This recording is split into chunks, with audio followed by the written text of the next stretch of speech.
आमगे तेंपार मुगो आमगे वडील म्हणटाली कितें खावपा बी वचनाक म्हणून भुरग्यांक मार पडना गो तोंड बी पिनाका तेंका थंडी जातली तुगे दुदांतल्यान आनी कान अशें करून तकली पांय सगळें पॅक करून मातशें राव भायर बी गेलें भितरू तेका थंडी बोतली आमगे तेंपार काय बरें आसलें न्ही गो हे तेंपानी मातशी ओग्गी रावता आमच्या तेंपार तेच तेंपा वचून रावपा न्हू हे तेंपार कित्याक येयला तूं कोणा जीव खाच्याक हॉर्मोनल चेंज जाला गो some of the females feel more hot वयल्यान ही जाणटी म्हाका सांगताय कान पॅक कर पांय पॅक कर तकली पॅक कर कित्याक तुजे भितर वारें वचोन भुरग्या भितर वारें येवन तेका थंडी जाता खंयच्यान न्हू खंयच पायपलायन लायलो आहा खंय आतां हें बोटाट हायल जाल्यार what do you think is going to happen? Instead of going in the stomach, it's going to go straight to the breast.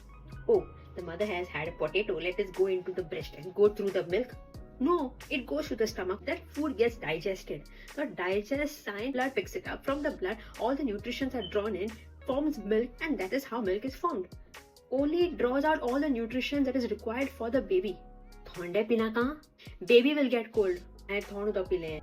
थंड दूध भायर सरता तेच जाल्यार शिजलो उदक पिता शिजलो दूध भायर सरता म्हगेलें ते तेंपा लोकांक विचारलें न्हू तूं कोण सांगिल्लें की सगळें हें चोय दोतोरान सांगिल्लें सगळें खावपा मेळटा सगळें पिवपा मेळटा बेबी कांय अफेक्ट जावपा ना तेंगे आन्सर अशें करून आसता आमगे वडिलांन सांगिल्लोलें आनी आमगे ना विचारलें ना कित्याक म्हणून आम मान पोंदा गान सगळें आयकतालीं तें दोतोरागे म्हाका सांगनाका तें कांय खबर आसना poor thing doctors medical certificate is crying in the corner